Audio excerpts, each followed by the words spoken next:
Simon, and you're watching the first video version of Erin Out. This video is a preview to our Digital A&R panel that is happening on May 25th. And we have a special guest here who not only is going to give you the ins and outs of A&R, but she'll also be on the panel that's coming up too. Miss Kristan, how are you? Good, how are you? Pretty good. I'm really excited for this panel. I feel like this whole discussion about A&R, it's important, it's essential, and I feel like we can really give them a lot of information and have them fully understand like what people like you do in the industry. So before we get into like the whole nitty-gritty, I thought it was important for us to kind of start on a more foundational aspect. So what is A&R? Well, let's start off with the letters. A&R, artist and repertoire. A lot of people don't know that. But A&R it's a lot. It's more than people think. You know, you have one side of it, well, publishing and or label. They're a little different. I have kind of worked in both. Spent 2.5 years in publishing. So that's more of working with artists and songwriters and producers and really pitching their songs to major labels for artists to get them cut. It's, you know, really developing them in their career, whether it's a songwriter, an artist, or producer. It's usually, you know, like a 5-year plan. Like, it's not, very rarely do you sign a deal anywhere and you're instantly famous. It's a lot more work that goes on behind the scenes than people think. And as an A&R, you know, you kind of grow your artist. Like, you sign them and you help them, you know, develop their project and their sound and their image. And, you know, even on the label side, it's a process. Like, you're in it for the long haul. You're making albums, you're putting them into sessions, you're helping them figure out, you know, how they want to come across to the world. And it's a lot more than just like hanging out and going to shows. So within A&R, you talked about getting deals. Of course, we all know about the 360 deal, thanks to Joe Budden and Lil Yachty. Thank you guys. But you know, of course, there are other deals that we discussed previously on the phone. So what are some of the other deals that artists can get besides just a 360 deal? The 360, it's usually a component of, unfortunately, of most label deals. I think that a big misconception people have is that once you sign a deal with a label, like, you've made it. And that's not the case. Like, it's really where the work begins. And a lot of labels put a 360 element into their deal so they can, you know, make money all around. But you can do a singles deal and do an EP deal. You know, if you're Drake, you can maybe even keep your masters. But, you know, things like that only come into play when you have a lot of leverage. But yeah, it really depends on where you're at in your career when it comes to negotiating these deals.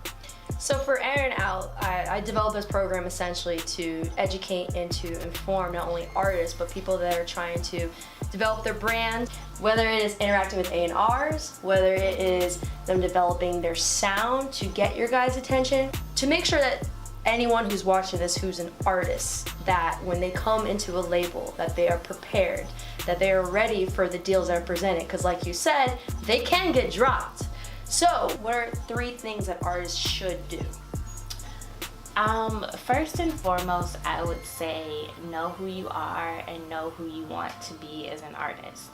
Because if you don't know, A, a lot of executives are turned off by that. And B, if you don't know, sometimes someone else will decide for you.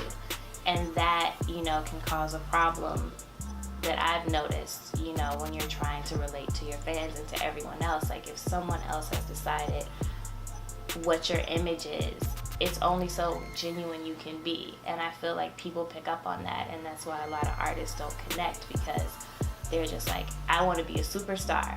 But it's like, who are you? Like, you can't just say I want to be a star, because everyone has a different definition of what that is. And if you're really an artist and you know what you want and you walk in and say, this is who I am, like, executives will respect that so much more than someone just saying I want to be famous. So that's first and foremost. Secondly, I would say a slow build is better than an overnight success. Like, it's better to just slowly build up your fan base and your catalog over 5 years than, you know, to just rap for 9 months and drop a single and then sign like a $2 or $3 million deal and then get dropped.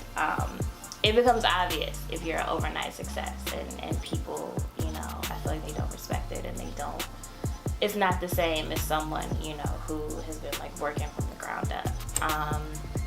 And thirdly, don't bring CDs to meetings. It's just like, it's so overwhelming when someone hands me a CD and I'm just like, okay, I have to like go play this like in my car, like import it on iTunes. It's kind of like, yeah, just email it, put it in a flash drive, you know, plug in your aux cord. But if you hand me a CD, 9 times out of 10, I will not play it.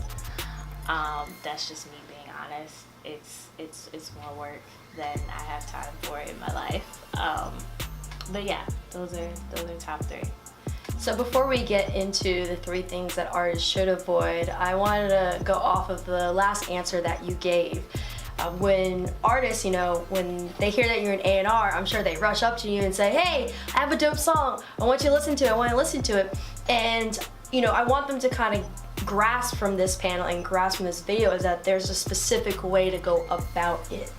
So when you have an artist come up to you, what is the best way that you think from your experience of what you have seen, basically like how artists should approach you? And of course, timing's everything. So when should artists even try to approach A&Rs or even try to give their music? It's different for everyone, but from a general sense, you know, everyone's different. But what do you think? For me, I'm all for exchanging emails, exchanging Instagram, and just kind of keeping it an electronic thing. But I will say that it's great to make connections and meet A&Rs at labels. But 9 times out of 10, when it comes down to signing someone and getting a deal, like, we're coming to you. You know, if I meet you at an event and we exchange information, you send me music, and maybe I don't get back to you as fast as I should, it's kind of like, you know, constantly bombarding me like, hey, did you listen to it? That really doesn't help, because honestly, like, when you're good, like, we come to you. And not to say that artists shouldn't, you know, reach out, because I've heard things that it may have been very early, but I'm like, yo, like, there's something here. But, you know, nothing ever came from someone like harassing me and sending me their song over and over and over. Like, instead of, you know, using your time to do that, like, go write another song, like, go get better, go engage with your fans, like, go build something that makes me, you know, scroll across your Instagram page like 2 years later, like, yo, like, I met her at an event and now, like, look where she is now. You know, it's kind of like focus on the build more so than focusing on, you know, coming to me and as an A&R thinking I can change your life, because, you know, you have to do it first, and then I can come in and help the process along. Facts.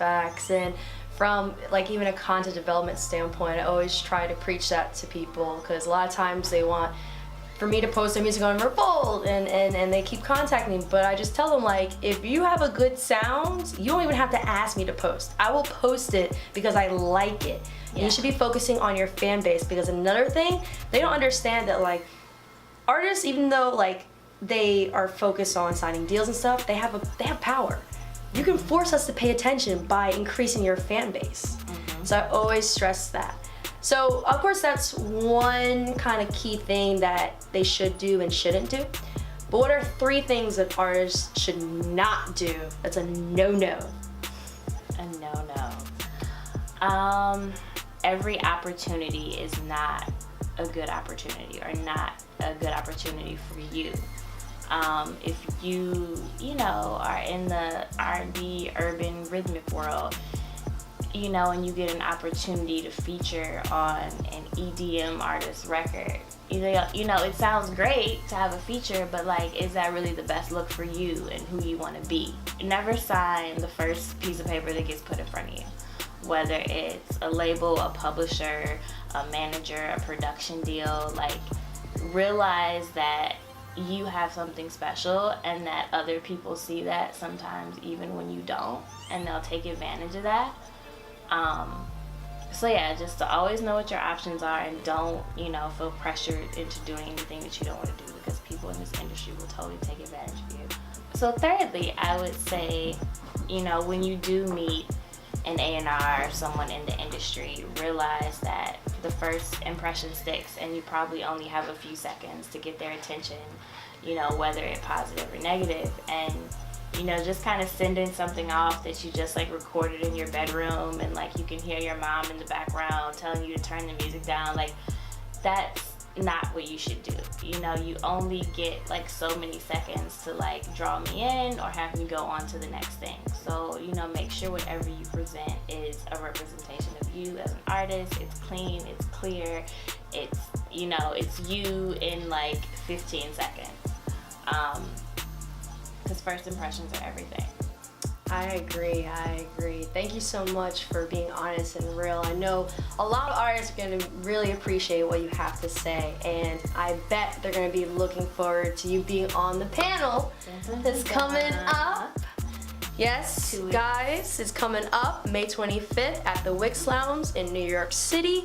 We will have the Digital A&R panel, and it'll be not just Kristan, there's going to be several amazing people who do A&R, whether it's at major record labels, whether it's from an artist standpoint or even a media standpoint. We want to give a little bit mixture of everything. But please join us May 25th, Wix Lounge, for the Digilogue Digital A&R panel. And don't worry if you can't come, that's okay. We are going to be live streaming, so stay tuned. During that week, we'll make that announcement also. Thank you guys so much for tuning into the first video version of Erin and Out. My name is Erin Simon, and I hope you guys have a great day.